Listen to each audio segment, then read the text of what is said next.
thrilled that he is here because I love everything that you do, sir, for Turner, for calling Clippers games here locally. A 14-year NBA veteran, Jim Jackson, back here on the Rich Eisen Show. Good to see you, Jim. Good to see you, too. Can I say, when we started off, congrats. On? National championship. Thank you, sir. And actually, a lot of my Ohio State people got mad at me because I was pulling for Michigan to win. Well, it's because you're a smart guy. Well, I am. All right. Why were you pulling for Michigan? Because it was Big Ten. For me, it's all about the Big Ten. It's all about the Big Ten. Wow, because so many Buckeye fans that I know leave that at the doorstep when it comes to Michigan. When it comes to that, they don't care. But me, I'm like, it's great for the conference. This is like, yes, of course it is. For basketball, we haven't won it since Michigan State, I think, 2002. So you need it. But funny story. Yes. Did you know back in the 1800s, University of Michigan, when they were downtown Detroit, they were out scouting for land. And at that time, the line of Ohio and Michigan wasn't yet kind of determined. They bought land in Toledo to put University of Michigan. And? That's where I'm from Toledo. Were you born in the same hospital as Harbaugh? And? Jim and Urban Meyer? Yeah, Mercy Hospital. Really? So University of Michigan actually thought about relocating there, but once they found out where the line was at, they're like, we can't do that. They went to Ann Arbor. Wow. So just a little fun fact on the Rich Eisen Show. And this is also way back in the day where the western part of the United States was Indiana. Right. Yeah. So, which is why the Michigan's the champions of the West. It was the Western Division before the Big Ten was created. See? Look at us doing digging history together. Kind of cute. I think so, too. Portland, Oregon, let's talk about that, not just because of last night, because if I'm not mistaken, that's the city in which you were drafted, correct? Yeah. That's where the 92 draft was? Yeah, I should have known. And nothing against Portland, but, at that time you watched the draft and everything was in New York. And for whatever reason, that year, they moved it to Portland, moved it right back to New York the following year. I was like, are you kidding me? And don't get me wrong, I ended up playing for the Blazers, and I had a great time in Portland. Yes. But when you see it, now they moved it around a little bit, but at the time it was always Why was it New in York. Portland? I have no idea why they moved it to Portland. I mean, you go as far northwest as you can, other than Seattle, and that's where the draft was at. Were all the draftees there, too? Oh, everybody was there. Okay, so you were in a room with Shaq. Alonzo. And Christian Laettner. And who else was in that room? Alfonso Ellis. It was Latrell Sprewell. It was Harold Miner. It was Clarence Weatherspoon, Tracy Murray, who's a good friend of mine. It was Tom Gugliotta. Was in that class. What was it like in that room? Well, we all knew. It's funny because I've been knowing Alonzo since high school because of Nike camp. Harold Miner was in my class. Tracy Murray was there. So we all knew each other. Yeah. But it was all still kind of weird because we were all expecting to be in New York. But I think when you're going through the process at the time, when you're happy and you're proud and your family is there and you're kind of enjoying the moments but it's still something missing. Like, damn, I wish we were still in New York. I mean, at the end of the day, you're getting drafted and at the pinnacle of where you want to be after your college career. But then it's just like, but to see everybody together, because we started from a different role, but yet here we are in the same place at the same time, about to get drafted into the NBA. Yeah, man. And Shaq left first, and then Alonzo, and then Christian, and then you. That's how it went. Yeah, it was. It was in Shaq. It's funny because we're in the same year in school, 1989. Yes. But when we were coming out of high school, it was Kenny Anderson that was number one in our class, and I was number two.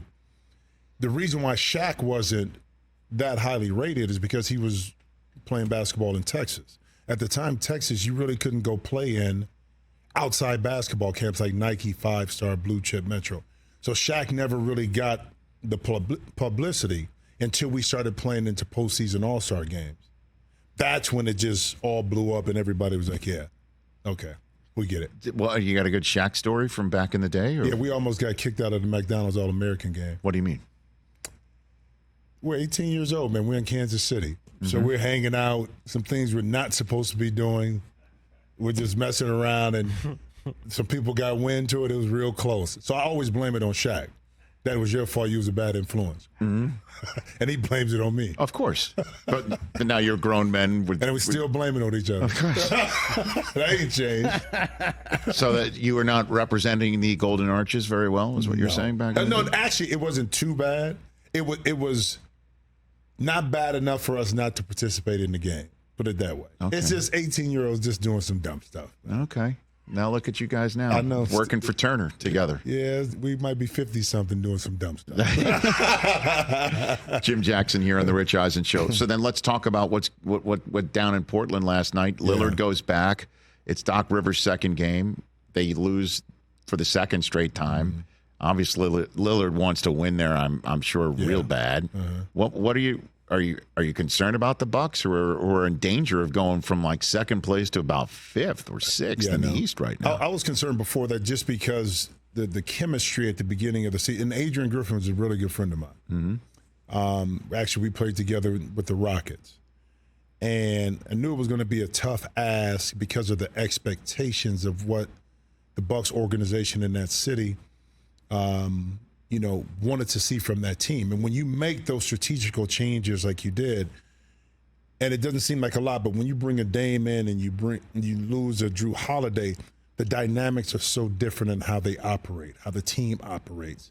And it takes time for that to kind of, sprout some of its flowers a little bit, because you're asking a guy like Dame to come in to understand how to play with a player like Giannis. He's never had that, and vice versa. Mm-hmm. And how that works, and how does Bobby Portis fit off of that? How does Lopez fit off of that? Connaughton, all of that with a new coach, new system. So that's tough. And then you make the change. Doc Rivers already has in his mind kind of what he wants to do, but he's still trying to feel things out. It's never easy to make a move mid-season, especially with a philosophy when you haven't been there during training camp. So I'm concerned from the perspective of continuity.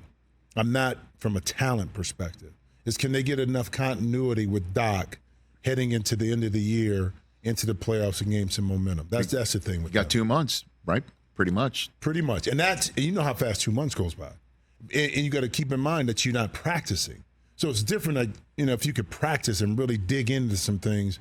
But at this point of the season and moving forward, no time is going to be spent hard on the practice court. It's going to be a lot of walkthroughs, individual workouts. So you're not going to be able to really gel and kind of get that philosophy down outside of just being on the court playing in games. Why just for those who might be hearing the same, why no practicing? I know the way the NBA season usually goes, but, I mean, what about changing up here? Like, you've got to... No, most teams won't. I mean, when I was first coming in the league, Pat Riley, we practiced all the time, 2 to 3 hours.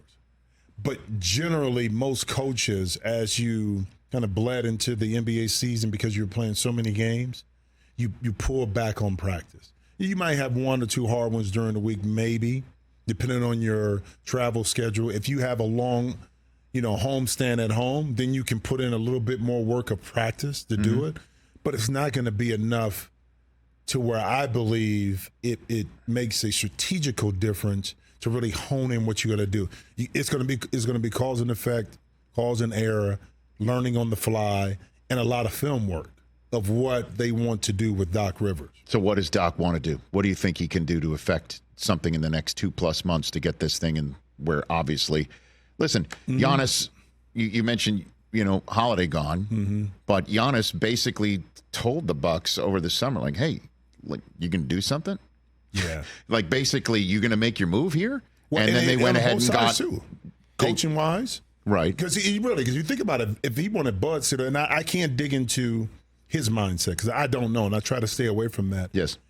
But I'm sure that if he wanted to push to keep Bud there, he'd be there. He'd be there. Yeah. If he wanted to push to keep Adrian Griffin there, he probably would be there. Yes. So you do have an onus as you can't have it one way and not the other when you're the franchise guy and you want to have a voice and you want to be heard and you want your opinions to be heard. You can't just have it on one end. You say, well, no, I didn't have anything to do with it, or it wasn't my decision. Well, you may not have said yes or no, but you may not have given a definitive answer too, and which probably caused the ownership to do some different things as well. So I guess what can Doc affect? Because again, the defense is what we're talking about here. Yep. And you're like, hey, Holiday out. Obviously, he's one of the best, if not the best, at the position in terms of defense and changes things around. And but Lillard is in, and he's as great as they come on the offensive end. What is Doc going to do with these pieces that you think he can actually make it work? Well, first of all, defense is all about if you really want to do it as a player. Forget about the coach. Defensive schemes, you're switching a lot of things anyway, okay? So schematically, there's only so much you can do. Now you can hedge, you can push down to the baseline, you can switch out, you can do some things like that. But individually, you gotta really want to play defense. Drew Holiday wanted to play D. Okay, he wanted to guard the best player, especially when it came to a guard position. And a lot of times, because he did that, you didn't have to help as much. Yes. So it didn't break down the back line of your defense. Because once you get a team in rotation, that's when you got them. Okay, so it first starts with the players individually wanting to be a better defensive team. Second, Doc has to understand, like anything else, okay, if we have a flaw in our defensive schemes or a person, how can we best cover it up? And that's how you do it. I mean, and now how he does that in the game with Giannis being able to cover so much space and Brook having the size and Bobby Porter's coming in, because they're going to have to cover up for Dame in the pick and roll, because they're going to run a lot of pick and rolls. You're going to get broken down. Now you're going to be in rotation, and that's when you can start spraying it out, especially against the really good teams that can shoot the ball. Do you want to take a shot at switching sports real quick, and you want to give me a Super Bowl 58 prediction? Well, I'm a Steelers fan by heart. Okay. Die hard Steelers fan. All right. So I have no dog in the fight. Okay. It's hard to beat. It's hard to beat Mahomes in a situation where the game is close because he makes so many plays with his feet. He keeps, like the pass he had to Kelsey. That was ridiculous. It was a 9-second scramble. But he kept it alive. And defensive backs, you can't hold coverage that long. You just can't.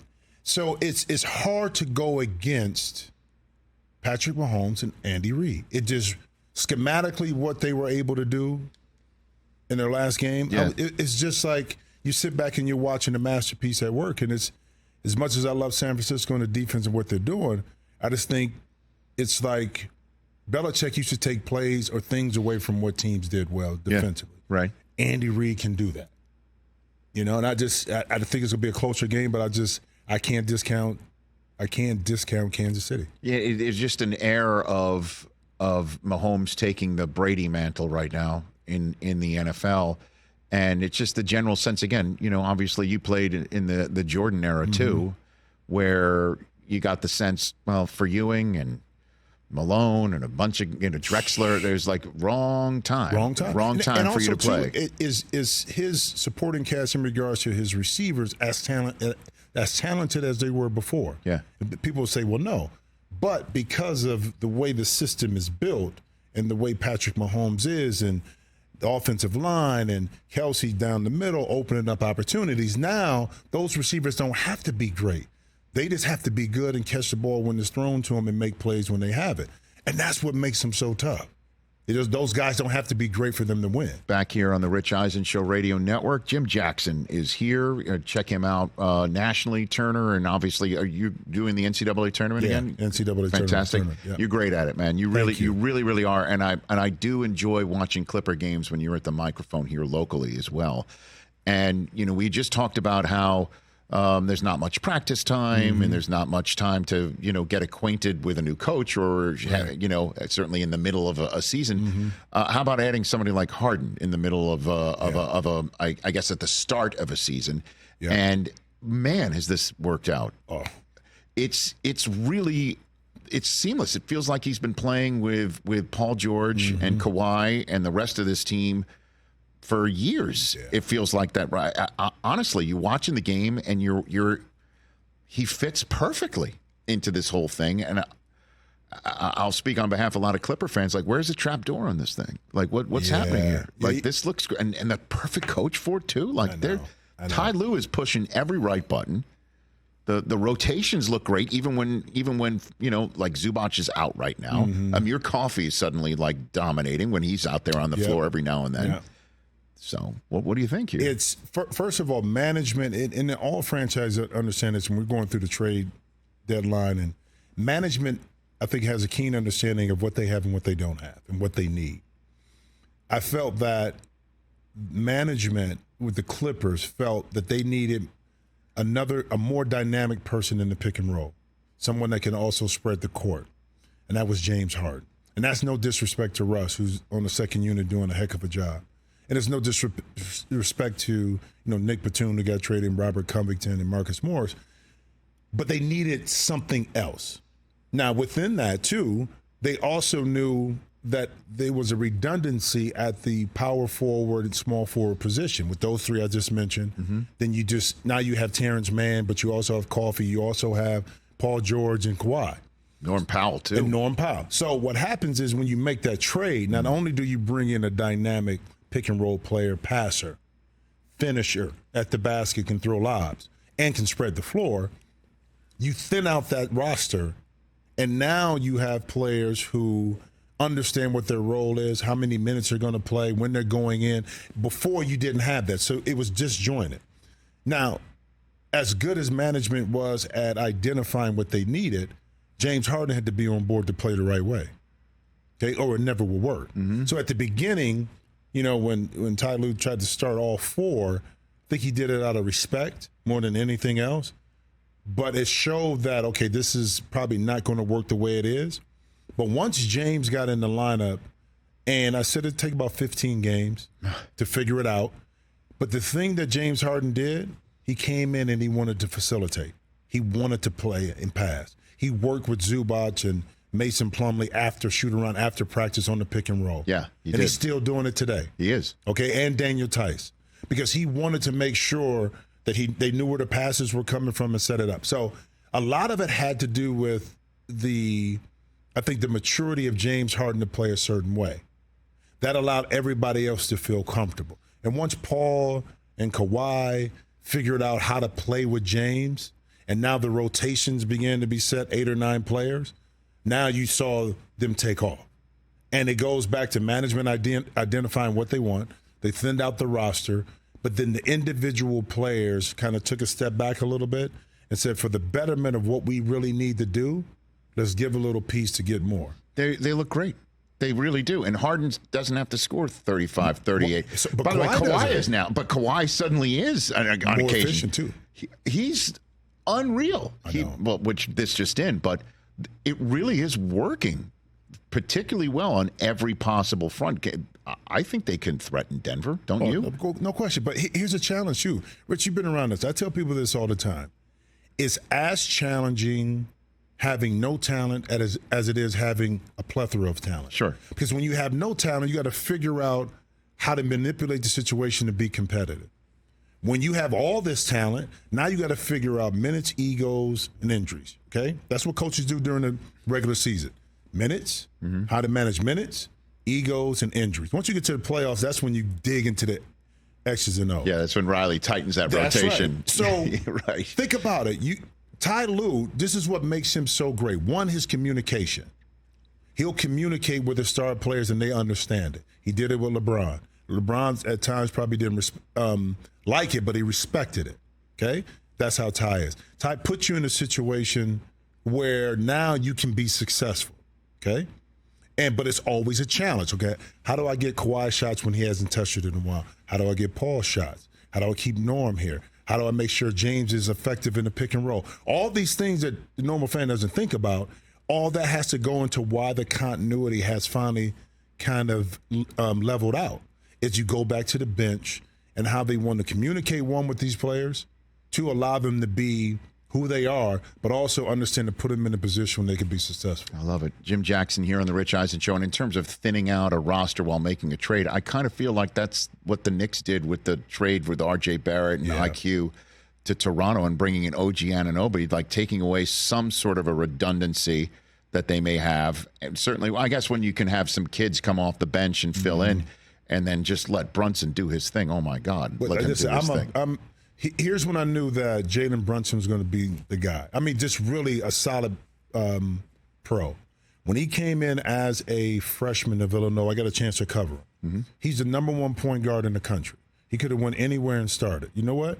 He chose to go to Villanova to learn behind Ryan Arcidiacono about playing at that level. He didn't have to do that. How many point guards would do that? The humbleness but the understanding that if he wanted to be the best, this situation at Villanova was best for me, but it was behind one of the best point guards in the country. Now, that didn't translate maybe into the NBA, but on that college level, that showed you the level of maturity that Jalen Brunson had. That comes from his father, Rick, and his mom, okay? And now you watch what he's doing in the league. Not surprised whatsoever.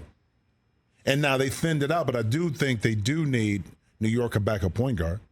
And I hate to see Julius Randle go down with the shoulder injury. Right. Hopefully, he comes back in time. I mean, in regards to being in shape and being able to play. Right. But I do think they've got to figure out that backup point guard position. No, Brunson's one of my favorite Knicks ever. Love him, bro. Like top 10. I just love watching him play. He electrifies the Garden. Yeah, he man. electrifies him. When he comes off the bench back into a game after, and when he's everything he does, shooting, distributing, all of it. In the few minutes I have left with you here, 1 week from our conversations, the trade deadline. Yeah. And here we are 1 week before it, and the Lakers are in Boston in deep trouble. And about 10 minutes ago, this is the end of our Thursday program, AD and LeBron were announced that they're out. National TV game on Turner tonight. I know, man. And which is exactly, what you were saying off air. This is exactly what Adam Silver said he doesn't want to do with two superstar players not playing on a national TV game. But what do the Lakers do? What would be your counsel? Well, they don't here? have a lot of leverage because when they started the season with Jared Vanderbilt being out, that derailed a lot of what they wanted to do. Taurean Prince is great, but I don't think they envision him to be the starting three because Vando at the beginning of the season would be able to guard multiple positions. He didn't need, to have an offense run for him. It's an interesting dynamic when you look at the way the Lakers flipped it in the second half of the season with basically the same kind of roster. Yes. To where they're at now. And it just shows you how hard it is to, one, really win in this league and be back on top year in and year out. Just because you have the same people, you're a year older, some things happen, injuries take place, you have a different dynamic philosophy-wise maybe a little bit. I don't know how much movement because as well as D'Angelo Russell was playing, Ohio State guy, I love him to death. How much value does he have to get an asset back that makes sense? Who wants to take on whatever the contract terms are right now? Is this the D'Angelo we've already known? Yeah, he's playing well for a streak. The last couple games not that good. Does it revert back into who we thought he was? Yeah. See, these are the questions you have when you're trying to negotiate some kind of trade deal, especially because and they don't want to give up Austin Reeves. So what other value and assets do you have to give up that makes sense that's going to really change and impact this roster? So you're saying calling up other teams and saying, you don't want to let LeBron finish his career this way, do you? And they're like, yeah. That's not. They're like, we love him to death, but no. That doesn't cut much ice, huh? We're not going to help you out. Well, it's the Lakers, too. Now, you got to think about it. For a while, the Lakers probably had the assumption that, well, we're L.A. and people just want to come to L.A. They just want to come to L.A. and play. Yeah. And that's not – guys now, when they're younger, they're like, I can play anywhere. I love L.A., but, we're not going to do – teams are not going to do them any favors. I don't know what they do. What can you do? I don't know. I unfortunately, the only move would be to switch out the coach. Straight up. What is? I don't know what that does. I don't know what that does. But this either. is the same coach that got you to where last year? I know, right? The conference final. Yes. And that's why everyone felt running it back was a smart move here. And then it looked great in the 2 games in Vegas for the in-season tournament. It did for that period of time. And Gabe Vincent, he hasn't played because of the injury. So and I thought that was such a great offseason move. Well, listen, think about it. What they envision, yes. And we always do this in sports, what you envision your roster to be and your starting lineups and how your rotations are going to happen in those off-season meetings, how many times they get derailed because of injuries? So now you're trying to figure out the best combinations on how they work. And as much as you want to X and O and tweak it, sometimes those combinations just don't fit. I don't care how smart you are, how great the players are. Sometimes it don't fit. And I think that's what we're seeing a little bit with the Lakers this year, is that they were great in the in-season tournament. Yeah. But now it's something missing. Defensively, they're not as good. I'm a Clipper, so So is TJ. You know, That's why unless TJ's it's a got a big national smile. broadcast. I had the national game with the Lakers and the Clippers. Yes, so, I watched that unless too. it's that. Other than that, that's where I'm at. The Clippers are phenomenal. I mean, on the scale of 1 to bat guano, how crazy is Steve Ballmer? Yeah, there you go. Bat guano? From Detroit, Michigan, Midwest guy. He's crazy passionate. Oh yeah. I mean, but he allows. What I love about it, he allows management to do their job because he's not over the top. He's demanding because he understands what he wants, but he trusts the people that he put in a specific place of power to make decisions. And that's why you see it coming out. And he's been patient. Think about it. With the injuries with Kawhi and Paul and things and disappointments, getting to the Western Conference Finals, but not really achieving a lot. Then you're going into a new arena. Yeah. He's been patient in regards to that. He didn't make any big-time moves in regards to management, where a lot of owners, maybe a little overzealous, would have done it and pushed the panic button. He didn't do it, and that says a lot about him. Do you have much interaction with him? Oh, yeah, I talk to him. Talk to him a lot. Just about the new stadium, the philosophy, kind of the outlook of the team, the growth part of it. And we chop it up like that. Again, it's a Midwest thing. He's from Detroit. I'm from Toledo. So we talk a little bit about that and just talk about the future of the Clippers, the arena, which is I took a tour of it, man. It's down the street from NFL Network. I pass by it every week. Bro, it is. Two things he wanted before we get off. He wants fans to enjoy it, to be in the seat. So he's always going to promote the most bathrooms ever. By the way, we have that drop. Don't we have that drop? Find that for you. Keep going. The most bathrooms ever. And right? the ease at which you can go get concessions. The reason why he wants butts in seats. He doesn't want people to spend a lot of time out in the concession area or waiting to use the restroom. Right. So he overemphasized that part of it. Mm-hmm. They're going to have technology in there when you walk in, facial recognition, to be able to go and pull your items so you can get back to your seat. But that's how he wants the fan experience to be like it is with him. Mm-hmm. And I love it. Do you have it? Mike, you're still looking for it? Play. Oh, come on, Mike. Toilets. There it is.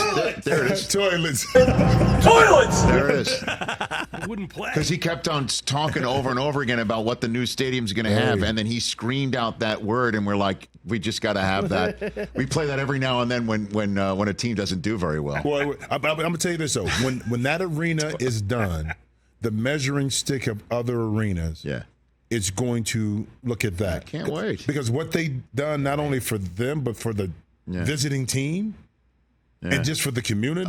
The visiting team may be better than some practice facilities.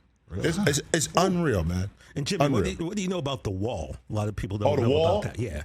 So the wall is all Clipper fans. You can't wear a jersey. You can't cheer for the other team.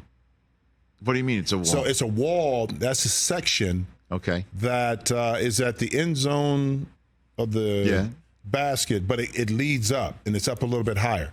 But it's all for Clipper fans.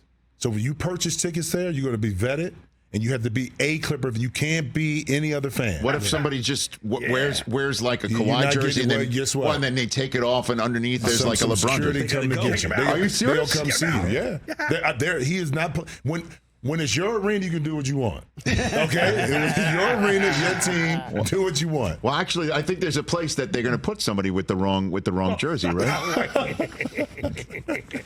Where is it? Toilets! There it is. That's where they'll send it to. I can't wait to the first person that tries it. Yeah. Because somebody's